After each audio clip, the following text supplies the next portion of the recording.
Greetings, Culture Warriors. This is Jeff Vieira, author of Culture is Everything, and your host for this latest dispatch from the front. Today, we're going to throw another change up to you.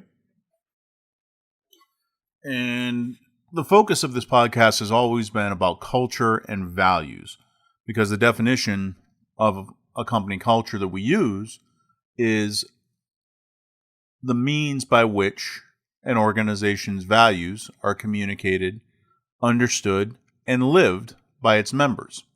So the tie between culture and values is very strong. Values comprise the content of what a culture communicates. So I mentioned repeatedly in the past, I am at present on the job market looking for a job. I was impacted by the pandemic and laid off as a result.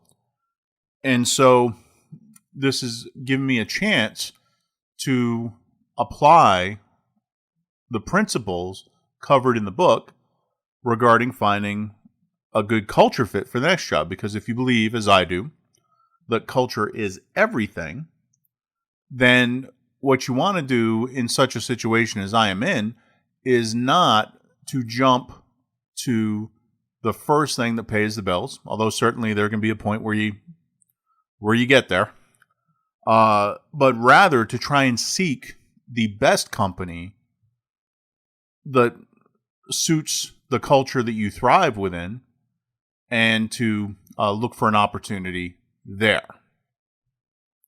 But to do that, first you have to understand what environments, what cultures are the ones that are most fertile ground for you to grow and thrive. At my point in my career, I'm now more than 25 years into it. That's a little bit easier, perhaps, than for some of you who are just young in your career. You haven't had the opportunity to see many different cultures and to understand what is most suitable based on your interests. Now, there are a couple of tools out there that help you kind of dial in on what works best for you. I highly recommend you avail yourself of those. One of these is to take a personality test, such as the Myers-Briggs Keirsey. What that will do is that will give you an idea of what kinds of behaviors are better suited for your personality.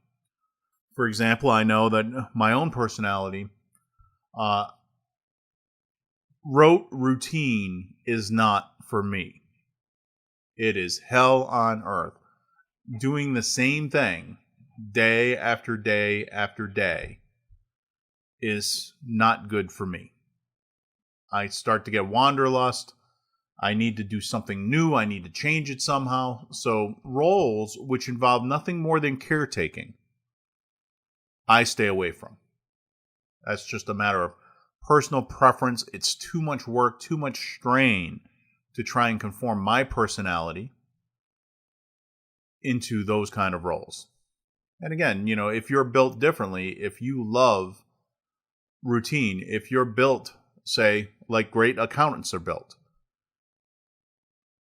more power to you. That's something I certainly cannot do. But there are people out there who love it. They establish a firm routine. They follow that firm routine. They're successful within it. And it makes their day just sail by. They love it. So I'm not saying that my particular preference should be everyone's. Just stating that you'll want to know what your own personality type is and what the implications are for how you like to work. That's time well spent understanding. Another thing to take a look at is your strengths and weaknesses. Now, some of this is tied to your personality, but if you look at it through more of a professional lens, you can use something like StrengthsFinder, now from Rath and Strong, to go in and actually analyze what things you're good at and what things you're less good at. And you'll get some congruent, but not necessarily the same results as you would by looking at your personality type, because those tend to overlap a good deal. But in looking at those things, it can help you dial in on opportunities that are going to be better for you. So, for example, one of the things that comes up as a big strength of mine is strategy. And so I like to be able to plug into the big picture. Those roles, which are very divorced from the big picture of the company, those are harder for me. I don't tend to do as well in those kind of engagements because my heart's not in it. That's not where my strengths lie. But if you need somebody who can connect what we're doing day by day to the big picture, or to plot in a complex market environment the course that we should be taking, I am all over that. So a couple of tools out there that you should use to kind of understand yourself. And of course, you should reflect on your own experience. List out what were the best situations for you in your career. What were the worst? And then, pick them apart a little bit. Do a little after action analysis. What made it good? What made it bad? And by looking into some of that, you'll start to uncover the things that are going to be values for a culture that are important to you. Finally, you got to take a look at your principles. What is it that you admire in yourself? What is it that you want to be? What is it that is important to you as a person, as a human being? Sometimes we focus too much on work and skills and accomplishments and that sort of thing. And you need to take a step back from that and think about what you really want out of this life. What legacy you want to leave behind. And that needs to be factored in. So you put this stew together with these different ingredients, you stir it all up, and then you come up with a list of those cultural values that are important to you. Now, I recommend not making this an endless list. It's generally good advice to focus on 5 to 8 cultural values that you think are really important. And then use that as kind of your shopping list for the companies you're looking at. So it's very easy if you go out to their website and they happen to list their values. It's pretty easy to find where they overlap with your values, and the more they overlap, the better off you're going to be. Also, take a look at the company's purpose and make sure that it's overlaps fairly with your own. We mentioned in the book, one of the core concepts is that culture, the purpose of culture is to help the company fulfill its purpose. And so it's going to be important to make sure that that company's purpose is something that you can support. I worked for a number of years in Richmond, Virginia. When the end of my tenure came with the company I was working for, I had a couple of choices in the Richmond, Virginia area, one of which was to go work for the tobacco companies. I elected not to. My father died of lung cancer.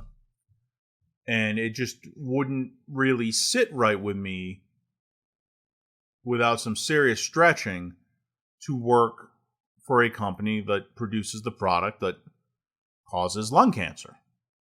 The personal choice would not sit well with me. So the purpose of that company is not one that I could wholeheartedly support. Now, there's no need to be, puritanical about it. There are plenty of companies, and you can kind of close one eye and agree with their purpose, but at least know what it is and know how you'll fit into it, so that you can make a selection you're going to be proud of and not regret.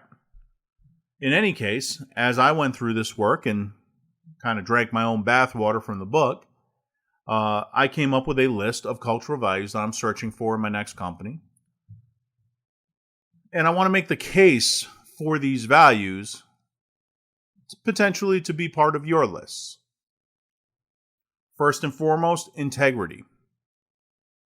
I graduated from the Air Force Academy. We have an honor code that says we will not lie, steal, nor cheat, nor tolerate among us anyone who does. It's deeply ingrained into every cadet. We carry it over into our career as Air Force officers. And it's very important. And I found that it's no less important in the civilian world. Look, you scratch deeply enough beneath the surface of a lot of the bankruptcies that are going on right now, and you're going to find some pretty shady behavior. So I want to look for a company that understands that integrity is important. I left the company I began my corporate career with because they had some questionable integrity. Don't want to do that again. So I would argue that you need to see something along the lines of integrity, honesty, do the right thing. It can be worded differently, but make sure it is front and center, because you don't want to work for a company that plays fast and loose. Customer focus. I'm a quality professional. That's been the common thread throughout my career. I've done a lot of different things, including a number that were not directly tied to quality. But I view myself as a lifelong quality professional. I'm a senior member of the American Society for Quality. Now I'm taking on more of a leadership role within that organization, and I believe in it with all my heart. And one of the core tenets that quality professionals hold to is that quality is defined in the eyes of the customer. Sometimes those are internal customers. Most of the time, you're talking your external customers. So it's important for an organization, for a company, to have a focus on the customer. Now, in some cases, that's not a consumer. That's not somebody who's going into a retail outlet and buying your product. Some industries, that's not the case at all. But whomever is using your products and services, even if they're internal to your own company, is a customer.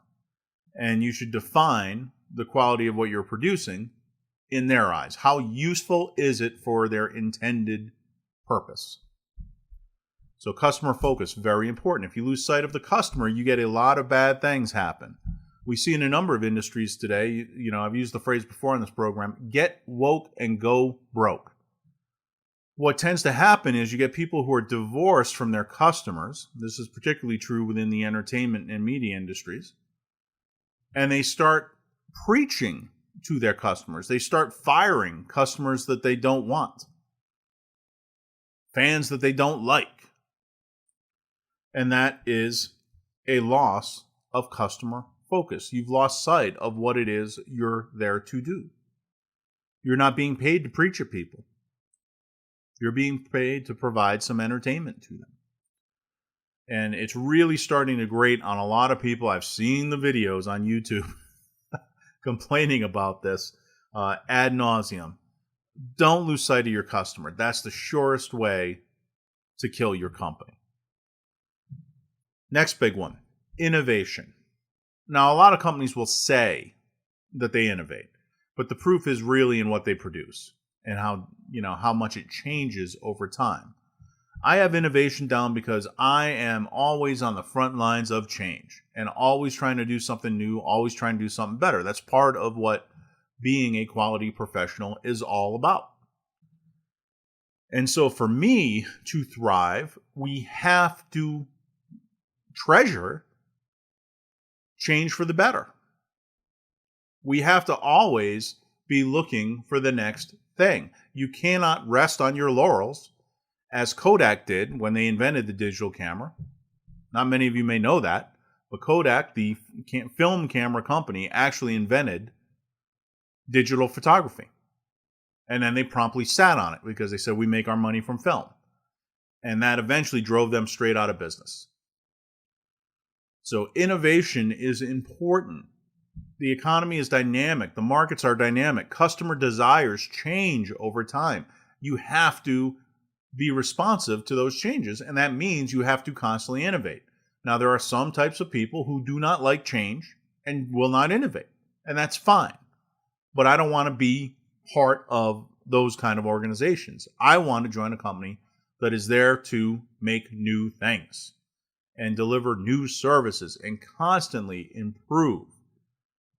And so innovation to me is very important. When I have roles where I am not only allowed to innovate, but encouraged to do so, I am like a pig in slop. I love it. You'd have to pry me out of there with a crowbar. Where I have roles where I'm told to color by number, I don't like it.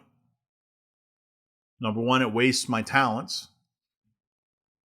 But number two, it just creates frustration because, in my opinion, very rarely are the paintings being produced color by number up to what I could do if I was just allowed to do what I wanted to with my paintbrush. Collaboration. You'll see this differently. Sometimes they talk about teamwork. Sometimes they'll talk about boundarylessness. That's on the wane, actually, but that was out there for a while. But it's important. I'm fond of saying that business is a team sport. We produce nothing of any real value that is produced by ourselves. And especially in the work that I do, trying to improve the way we do things, my goodness, and any effort to improve something, I always begin the effort as the least knowledgeable person about it. What tends to happen is problems get brought to me, and they say, hey, we got this problem over here, go fix it. And I guarantee you that at the moment I'm having that conversation, I know less about it than anybody does. And if I knee-jerk the solution to it, it would be the worst solution possible. But I know how to engage the people who do know and work with them collaboratively to come up with a great solution. Because while I may not know the specifics of this particular problem and its causes, I know how to get there. I'll give you, for instance, I was working at a company and I was working on my Six Sigma green belt. Six Sigma is a quality discipline, very statistically based, very engineering centric, if you will. And it has different levels. Green belt is generally the introductory level. That's when you're just learning the tools and you're applying them. And so you do a couple of projects to get your green belt certification. It works like a martial arts system. I am today a master black belt, which is the highest level you can have. And it's taken many projects, both done by myself and coached by myself, to get there. But at the beginning, I was new to the company. I was new to the product. And we had a major problem. We couldn't produce enough of a very lucrative product in order to hit our goals for the plant and for the company. And so I stepped up and said, hey, I'll run the project. You know, I'm just learning Six Sigma, but I'll go ahead and run the project and we'll get these other folks involved and we'll figure this out. And I had absolute faith that we would find a solution for it. And even though I was far and away the least knowledgeable person on that team, we managed to find the solution in a matter of a few weeks and fix it for good and saved the company millions and millions of dollars and the launch of a new product. A lot of reputational risk on the table that we managed to take off. That's the power of collaboration. And to my mind, that has to be in the core DNA of any company that I'm going to thrive at. Because if you believe you can do it all for yourself, particularly as you advance up the ranks and things get more and more complicated, well, that's not really the type of organization that I'm going to be proud to be part of over the long haul. You know, there's a great bit of business advice that some guru or other gave at one point, which was never be the smartest person in the room. And I'm here to tell you, they are absolutely right. Because if you are the smartest person in the room, and again, smart's relative, it's based on whatever you're talking about, right? But if you are the smartest person in the room, that means that you're going to be in a position where you either have to force something other people don't understand down their throats, or you're going to have to go along with something you know won't work. Two ugly options there. It also means that in whatever room you're in, they're not letting smart people into it, right? I'll never forget that I was working for one company, and my first encounter with the leadership team at that company was to propose the results we had done of a network optimization study. That's when you go out and you take a look at all the nodes in a company's networks, all their facilities, what those facilities are doing, etc. And you plot the best result for where to place their inventory, where to feed between the facilities and out to the customers. So it's a fairly technical exercise. But walking into the room, I figured that everyone in that room, having been with that company and in that industry far longer than I had, knew more than I did. So I was walking in a room where I felt confident I was the dumbest person in the room. And sadly, that was not the case. The questions that we got on this were so ridiculous that it was, I could feel myself deflating like a balloon with every question asked. I will give you a for instance.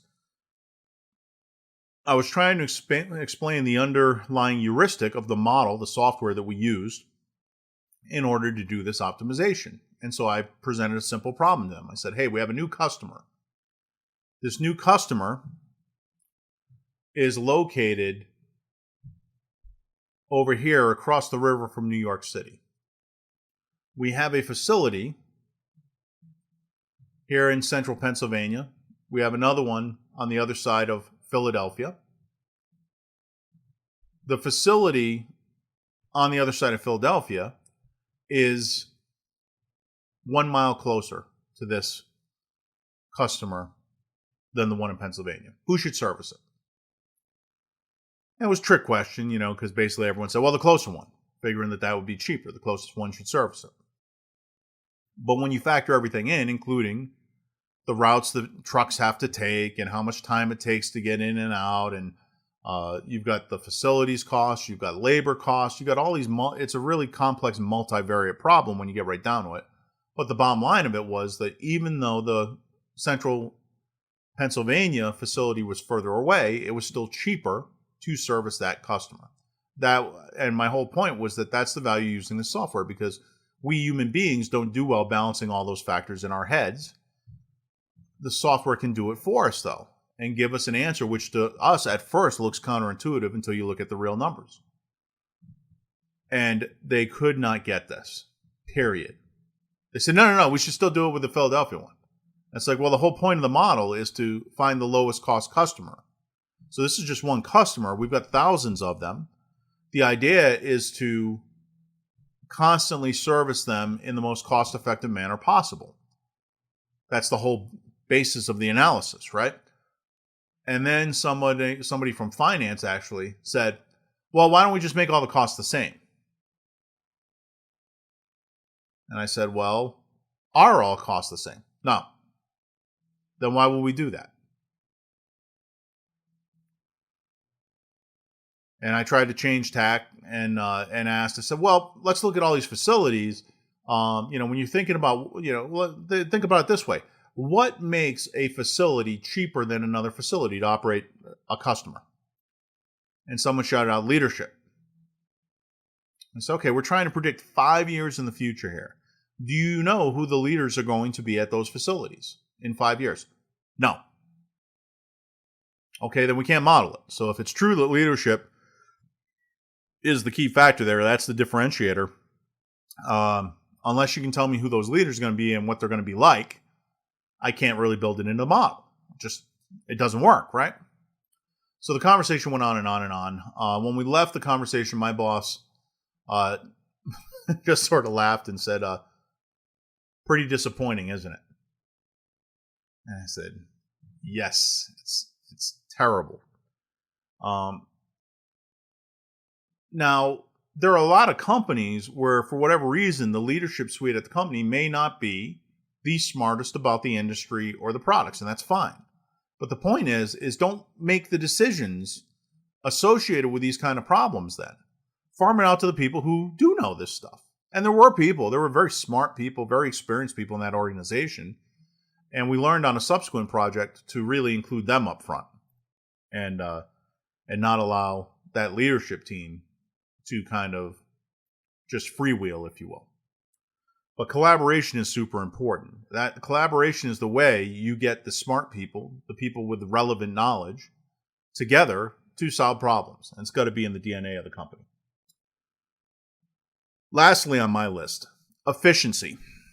I went back and forth on this one a lot, but no surprise to those of you who've listened to some of the previous podcasts, I talk about how cash is king and you have to have reflected in your values that reality somewhere or the company is simply not going to survive. This is particularly important in startup world. I rode a .com into oblivion that started out when I got there. I'll never forget, they told us at a meeting, hey, we've got $1 billion in the bank. We're fine. And I couldn't help but mention to somebody at the meeting, I was like, well, wait a second, is that our money or is that the bank's money? And of course, the answer was the bank's money. It was borrowed money. So to me, it was like, okay, so we have $1 billion we owe. And that makes you feel a lot less secure, right? Because that money you're going to have to pay, plus interest at some point. And sure enough, that company was out of business within a year. Never come back. Just right down the toilet. So if you want your company to survive, they have to value efficiency. They have to be interested in constantly finding ways, I would argue by innovating, by increasing your customer focus, but constantly find ways by collaborating to produce more with less input, with less upfront material or lower inventory levels or that sort of thing.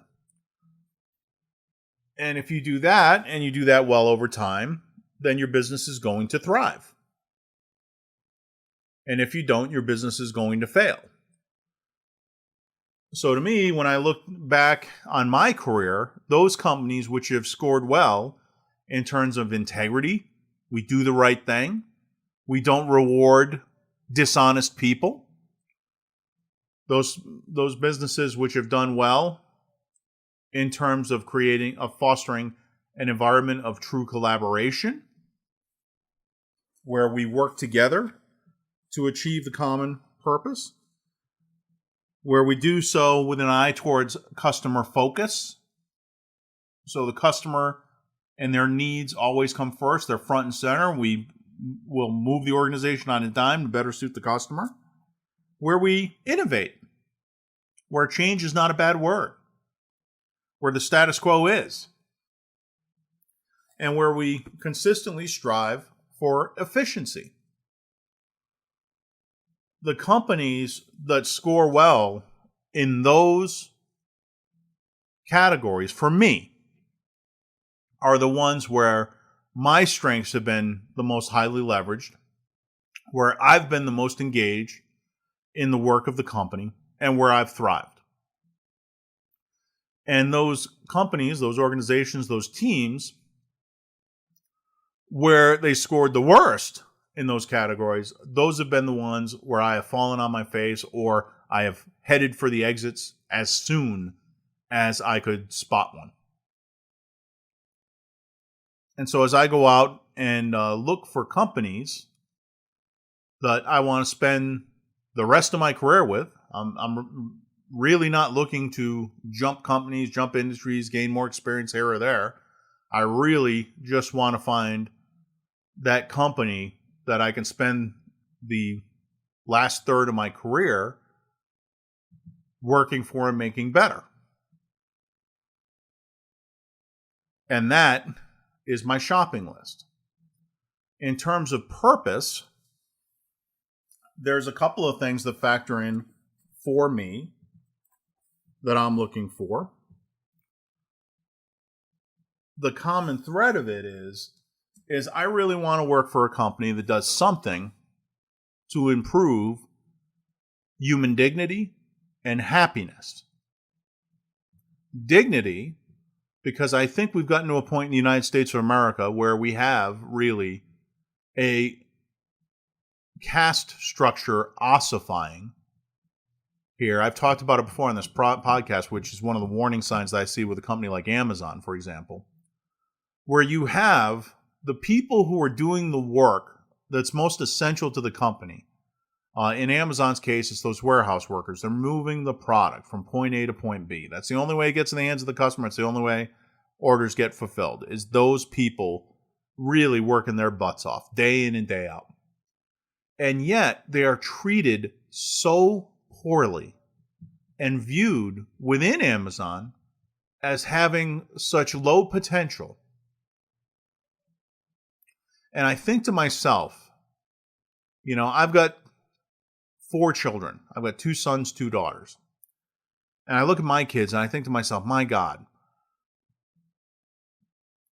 what is the workplace going to look like when they enter it? Are they going to be viewed as having a limited ceiling, as jobs that are ripe to get rid of once we buy the next piece of equipment? And it really worries me. I follow Mike Rowe and listen to his wonderful podcasts. And he's concerned about jobs for people who were not so foolish as to go buy a degree which will not reward them with employment lucrative enough to pay the loans back. And so he's worried about, well, what happens to the people in the transition? So we've got a large number of people who are over-credentialed. And then we've got a bunch of people who don't have the college degree credential who are still being frozen out of the workplace even though they have the skills that we need. So what happens though? So my little answer to that is I want to help make people so productive, so efficient. I want to help them succeed to that level so that now they enjoy the fruits of job security. They enjoy a much better salary. One of the problems I see in the supply chain and warehousing space that I was in for so long was nobody wanted to pay the people in the warehouse anything. And so they would take worse and worse candidates for these jobs rather than pay more for the ones that were good at it. And it made absolutely no sense to me because, of course, I would rather pay 20%, 30% more for somebody whose orders are always right, never has a mispick, always out on time, always shows up on the job. Those people are worth their weight in gold to a warehouse operation. And why not give them some gold?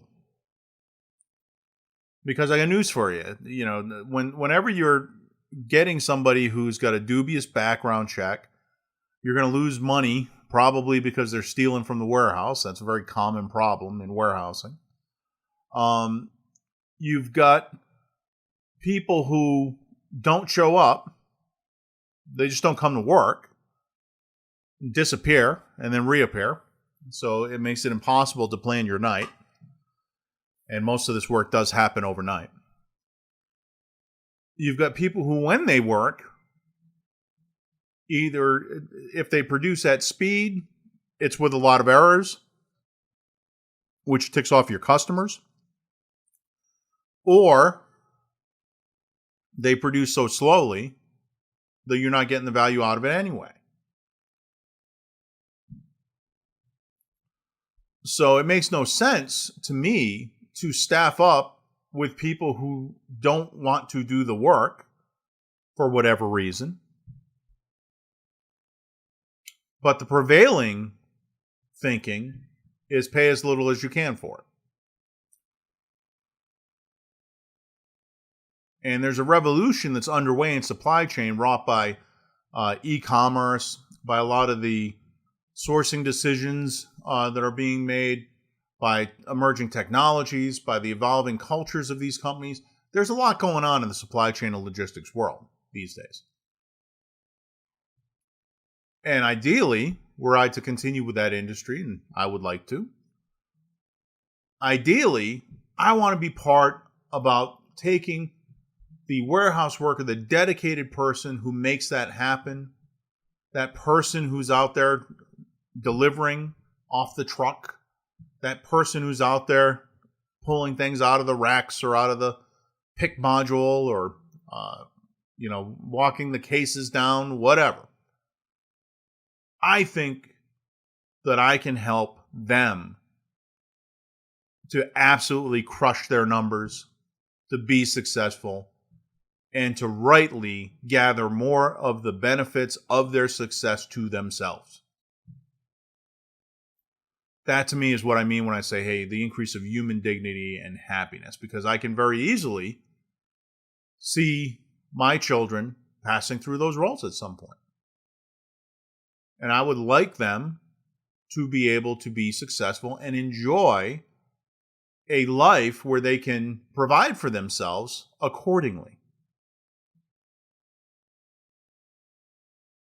So that to me is where the company purpose comes into play. If at this point in my life I can use my experience, my skills, my talents in order to help make that happen, make that come to pass, I would consider that to be an absolutely terrific legacy.